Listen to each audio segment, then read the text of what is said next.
আল্লাহ রাব্বুল আলামিন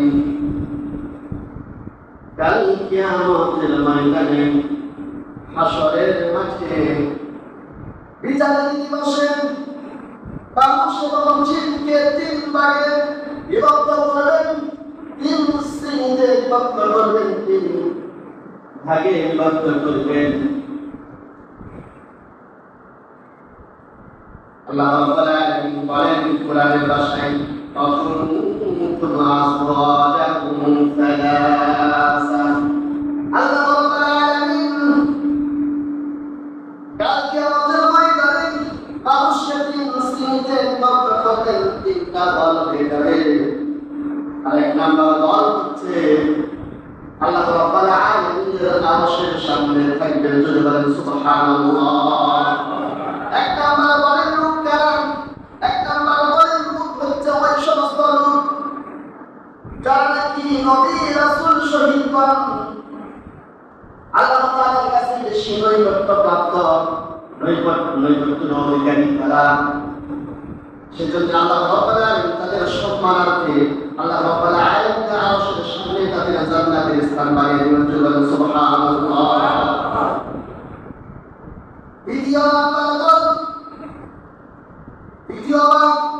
সেই দলটি আল্লাহ তাআলার আরশের ডান পাশে থাকবে।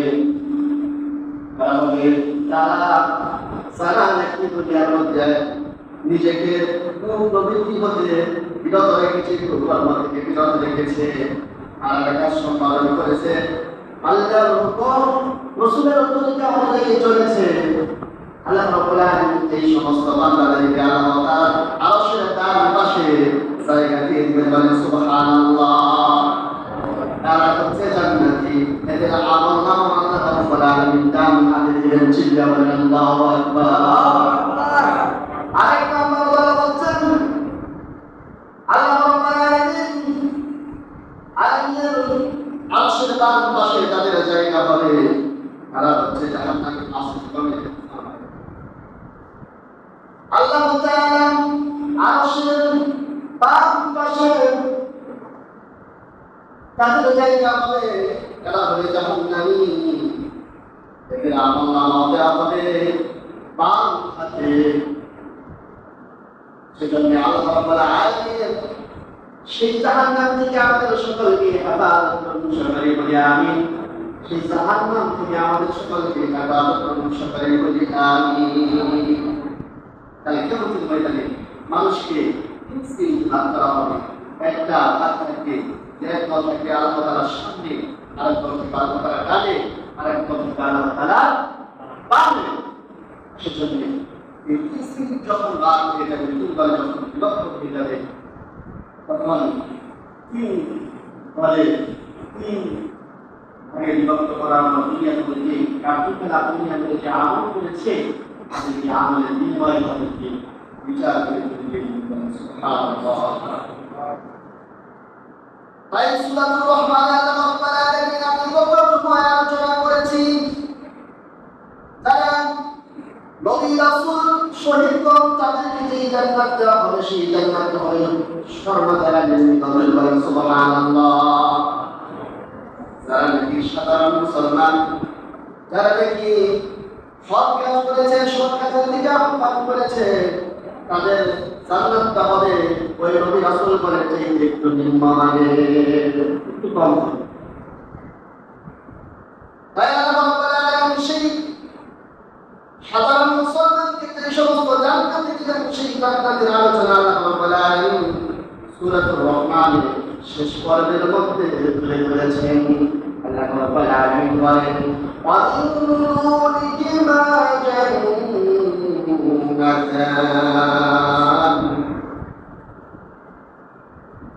আল্লাহ রাব্বুল আলামিন বলতেছেন আরো দুটি জান্নাত রয়েছে, পূর্বে যে জান্নাতের কথা আলোচনা করা হয়েছে, তাছাড়া আরো দুটি জান্নাত রয়েছে।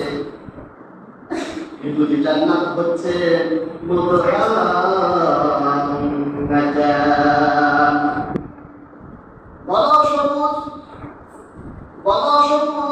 জান্নাত দুটো, জান্নাতের বাগান হচ্ছে বড় সবুজ। এই আমাদের কথা স্মরণ করে দিয়ে আল্লাহ রাব্বুল আলামিন বলেন ফাবিআইয়ি আলাইহি ربكما تكذبان হে মানব তারা তোমরা কোন নিয়ামত অস্বীকার করবে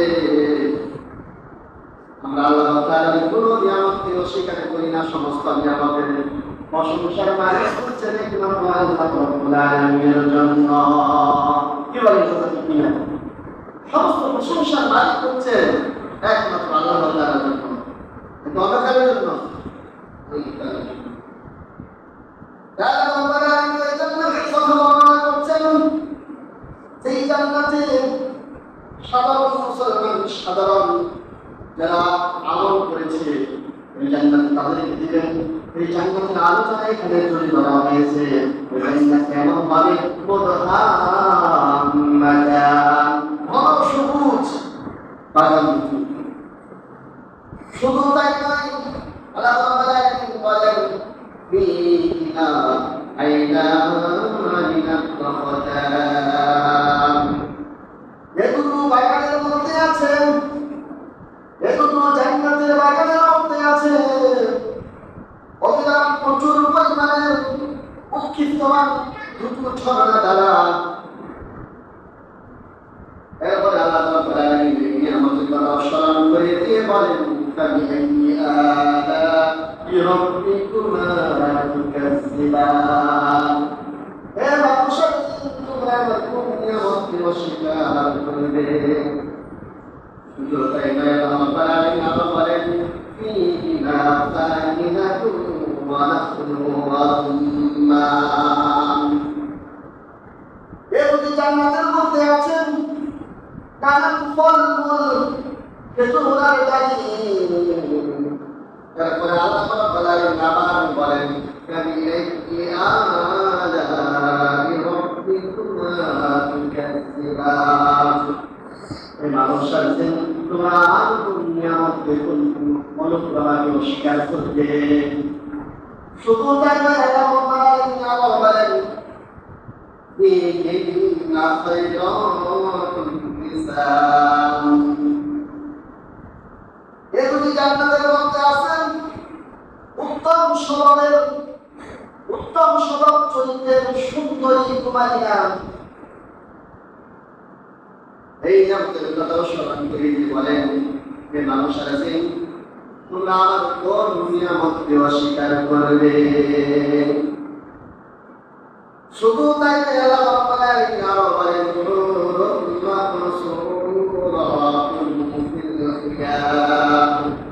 এগুলি জান্নাতের মধ্যে আছে সুসজ্জিত পাবিলারে সুগন্ধিত থাকবে সুলোচনা সুন্দরীরা এই নিয়ামতের কথাও আল্লাহ রাব্বুল আলামিন স্মরণ করিয়ে দিয়ে বলেন ফাবিআইয়ি আলা'i রাব্বিকুমা তুকাজ্জিবান হে মানুষ আছেন তোমরা আমার কোন নিয়ামতকে অস্বীকার করবে আমরা আল্লাহ তাআলার কোন নিয়ামতকে অস্বীকার করি না সমস্ত নিয়ামতের প্রশংসার মালিক হচ্ছেন একমাত্র আল্লাহ তাআলার জন্য সমস্ত নিয়ামতের প্রশংসার মালিক হচ্ছেন একমাত্র আল্লাহ তাআলার জন্য হযরত আব্দুল্লাহ ইবনে কায়েস রাদিয়াল্লাহু তাআলা আনহু থেকে বর্ণিত রাসূল সাল্লাল্লাহু আলাইহি ওয়াসাল্লাম বলেছেন জান্নাতের মধ্যে এমন একটা তাঁবু থাকবে সেই তাঁবুটা হচ্ছে মুক্তা দ্বারা নির্মিত চিল্লা বলেন মারহাবা এই জান্নাতের মধ্যে একটা তাঁবু থাকবে সেই জান্নাতটা মুক্তা দ্বারা নির্মিত দ্বারা মুক্তা দ্বারা সেই মুক্তা দ্বারা তাঁবুটি 60 মাইলের প্রস্থ তারা চারটা না থাকবে প্রত্যেকটি কোনায় কোনায় জান্নাতের জন্য এমন সুন্দর স্ত্রী থাকবে তারা মাথা নিচুর দিকে করে রাখবে আর জান্নাতীরা তাদের চারটি কোনায় আসা যাওয়া করতে থাকবে চিল্লা বলেন সুবহানাল্লাহ আল্লাহ রাব্বুল আলামিন বলেন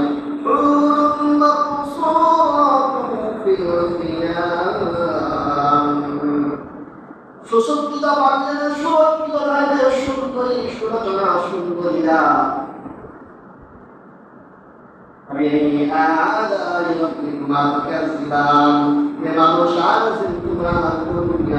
স্বীকার করবে। শুধু তাই নয়, আল্লাহ বলেন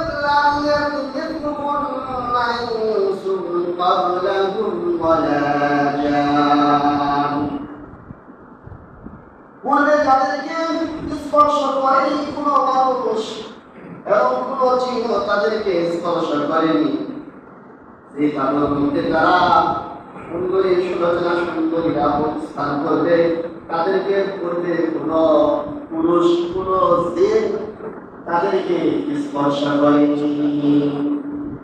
সব চরিত্রবান উত্তম চরিত্রবানের নারী আল্লাহ তাআলা আলাইহিম নূর সান্নাতদেরকে দান করবেন।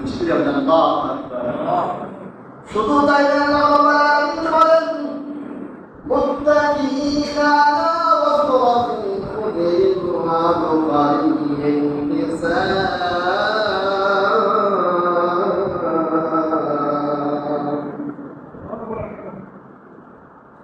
আল্লাহ রাব্বুল আলামিন বলেন তারা সবুজ তাকিয়ার মধ্যে হেলান দিয়ে বসবে, সুন্দর সুসজ্জিত গাড়ি চালানো করে, যেই গাড়ি চালানো নাকি হেলিকপ্টারের মতো এদিক থেকে ওদিকে ঘোরাফেরা করতে পারে, মানে এদিক থেকে ওদিকে যাওয়া আসা চলাফেরা করতে পারে, এমন একটি গাড়ি তাদেরকে আল্লাহ রাব্বুল আলামিন জান্নাত দান করবেন। চলে বলুন আল্লাহু আকবার। সেই গাড়ি চালকদের যারা চলেন তারা জান্নাতের চতুর্পাশে ঘুরবে, দেখবে যেখানে মন চাইবে সেখানে সেই গাড়ি থেকে তারা সে আসন থেকে তারা নিয়ে যেতে পারবে, আর জান্নাতের মধ্যে তারা বিচরণ করতে থাকবে। চলে বলেন সুবহানাল্লাহ।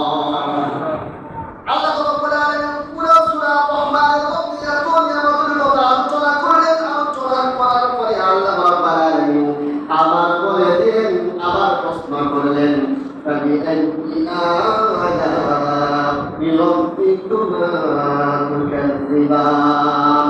হে বান্দা, তোমরা আমার কোন নিয়ামত অস্বীকার করবে?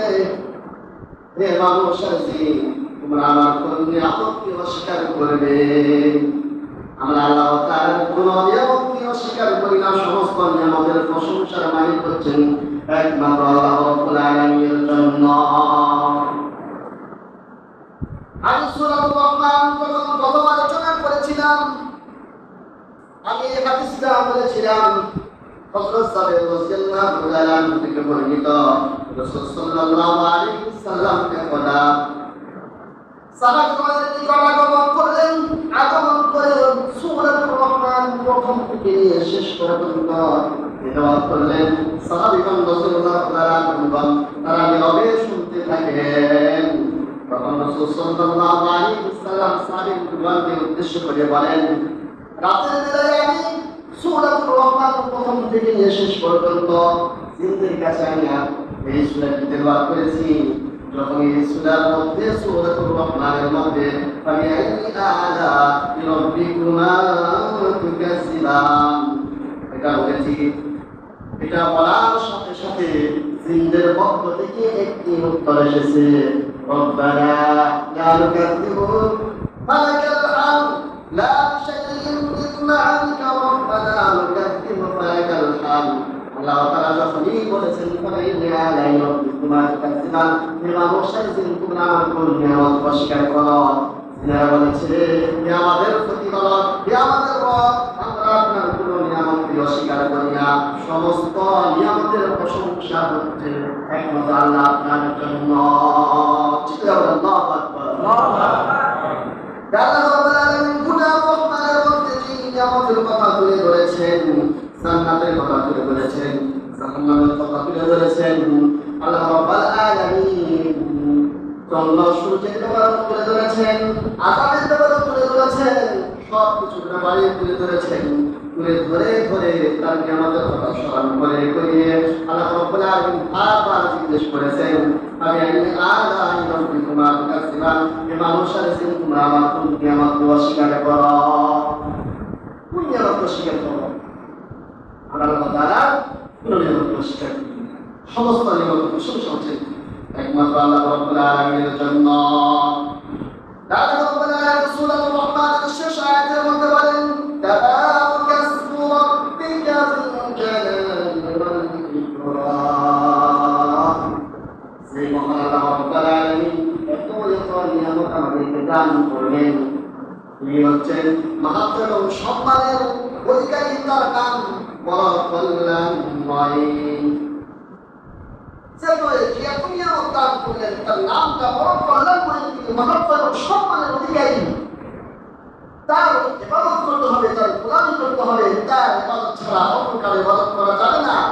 তার আনুগত্য করতে হবে, তার কৃতজ্ঞতা করতে হবে, তার প্রশংসা করতে হবে, তার নিয়ামতের শুকরিয়া জ্ঞাপন করতে হবে, তার বিধান অনুযায়ী রাসূলের তরিকা অনুযায়ী চলতে হবে, এবং যারা নাকি শাসক আছে তাদেরকে মেনে চলতে হবে, যারা নাকি বয়স্ক মুসলিম আছে তাদেরকে সম্মান জানাতে হবে, যারা নাকি হাফেজ এবং আলেম আছে তাদেরকে ইজ্জত করতে হবে, সম্মান দিতে হবে। এগুলি মেনে চলবে যারা, আল্লাহ রাব্বুল আলামিন তাদেরকে ওই জান্নাত আল্লাহ রাব্বুল আলামিন বলেন সুবহানাল্লাহ। তাই রাসূল সাল্লাল্লাহু আলাইহি ওয়াসাল্লাম যখনই ফরজ নামাজ শেষ করতেন, শেষ করার সাথে সাথে আল্লাহ তাআলার প্রশংসা করতেন এবং দোয়া করতেন, আল্লাহুম্মা আনতাস সালাম ওয়া মিনকাস সালাম তাবারাকতা ইয়া যাল জালালি ওয়াল ইকরাম। হে আমার আল্লাহ, আপনি শান্তি, আপনার মধ্যে শান্তি। হে মহামহিম, মহানন্দ, আপনি বড় কল্যাণময়। এই দোয়াটা বিভিন্ন হাদিসে বিভিন্নভাবে আসছে, সেজন্য রাসূল সাল্লাল্লাহু আলাইহি ওয়াসাল্লাম দোয়া করেছেন। নামাজ শেষে আল্লাহ তাআলা প্রশংসা করেছেন, আল্লাহ তাআলার কাছে দোয়া করেছেন। গোটা নামাজই আল্লাহ তাআলার জিকির এবং দোয়া। সেজন্য আমরা নামাজের মধ্যে যে তাসবিহ করি, এটা আল্লাহ তাআলার জিকির, দোয়া করি, এটা দোয়া। শুধু তাই নয়, নামাজের পরেও যদি কেউ দোয়া করে সেটাও দোয়া হিসেবে গণ্য হবে। একটি হাদিসে বার করেছি, দোয়াই হচ্ছে ইবাদত। হযরত আবু হুরায়রা রাদিয়াল্লাহু তাআলা থেকে বর্ণিত, রাসূল সাল্লাল্লাহু আলাইহি ওয়াসাল্লাম বলেছেন, আল্লাহ ইয়াসআলিল্লাহ ইয়াকুতুবু আলাইহি। যে ব্যক্তি আল্লাহ তাআলার নিকট দোয়া করে না, আল্লাহ রাব্বুল আলামিন তার উপর রাগান্বিত হন। সেজন্য আমরা সালাতের পরে, সালাতের মধ্যে বেশি বেশি দোয়া করবো। আল্লাহ রাব্বুল আলামিন সেই বেশি বেশি দোয়া করার তৌফিক দান করুন, সবাই বলি আমিন। আর সূরাতুর রহমান যে আমরা তেলাওয়াত করলাম, আলোচনা করলাম, সূরাতুর রহমান যে এত এত নিয়ামতের কথা আলোচনা করা হয়েছে, যেন আল্লাহ তাআলাকে আমরা ভুলে না যাই, তার নিয়ামত পেয়ে যারা নিয়ামতের শুকরিয়া আদায় করি, বেশি বেশি আমল করি, নিজে সতর্ক হই, অপর ভাইকে সতর্ক করি, দিনের পথে যেন সে আসে, সংশোধন যেন হয়। সংশোধন হওয়ার কারণে আল্লাহ রাব্বুল আলামিন সতর্ক করার কারণে এই সূরাতুর রহমান এত নাসিল দিয়েছেন, এত আলোচনা তুলে ধরেছেন, যেন আমরা সংশোধন হই, আমরা ভালো হই, আল্লাহ তাআলার প্রশংসা করি, নিয়ামতের শুকরিয়া আদায় করি, হারাম কাজ সম্পাদন করি, খারাপ থেকে বেঁচে থাকি, খারাপ কাজ থেকে বেঁচে থাকি, আমরা অহংকার না করি, ফরকারিতা না করি, কারো উপর জুলুম না করি, এই সমস্ত কাজ থেকে আমরা বেঁচে থাকি। সেজন্য আল্লাহ রাব্বুল আলামিন সব বিষয়গুলো আমরা বেশি তুলে ধরেছেন, যেন আমরা সতর্ক হয়ে জান্নাতে মেহমান হয়ে যাই। আল্লাহ রাব্বুল আলামিন সকলকে আমাদের জান্নাতে মেহমান হিসেবে কবুল করে সবাই বলি আমিন।